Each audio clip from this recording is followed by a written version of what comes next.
At sa ating mga reports, Pangulong Bongbong Marcos kontento sa implementation ng bayad na bill mo o zero balance billing program sa Eastern Visayas Medical Center. Bakit doon lang? Sana lahat.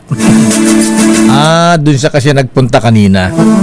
Aris number 14, Let Narciso, please come in. Miss Let.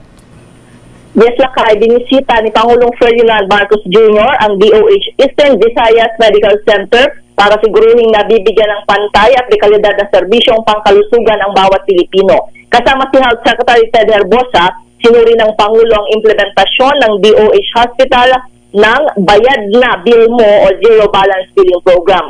Layo ng programa na maibsan ang gastusin sa pagpapagamot ng mga pasyenteng na-admit sa basic accommodation sa mga ospital ng gobyerno. Sa kanyang pagdalaw sa DOH EVMC, kinausap ni Pangulong Marcos ang mga opisyal ng paggamutan sa pangunguna ni Medical Center Chief Dr. Joseph Michael Haro at mga frontline healthcare workers. Kinumusta rin ng Pangulo ang ilang pasyente para masigurong walang binayaran o babayaran ang mga ito sa ospital. Sinilip rin ng Presidente ang mahalagang pasilidad ng ospital. Ang DOH EVMC na pinakamalaking ospital na pinatatakbo ng DOH sa Eastern Visayas ay isang level 3 tertiary hospital na may 1,100 bed capacity. Nagsisilbi ito sa mga pasyente hindi lang mula sa Tacloban City at Leyte, kundi maging sa Samar, Northern Samar, Eastern Samar, Southern Leyte, Biliran at maging sa mga karatig rehiyon. Ito si Let Narciso para sa DZRH, una sa Pilipinas, una sa Pilipino. Itinuloy na po natin ang zero balance billing. Libre po.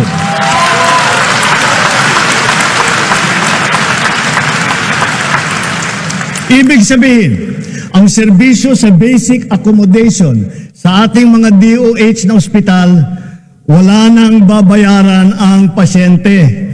Dahil bayad na ang bill ninyo.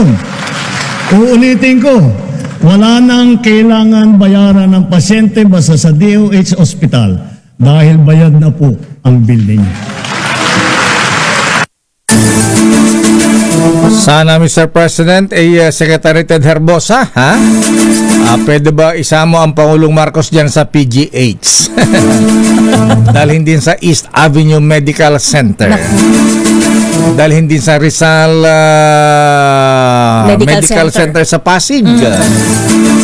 Ewan ko lang kung hindi magalit ang Presidente sa DOH Secretary. Ayan. Okay, masyadong magpapabola, Mr. President. Marami pa dyan. Dinadala sa mga ospital na goods. Okay naman yung maayos, pero ipakita rin yung mga kawawa. Ayan. Kaya lang baka batukan siya ni Presidente.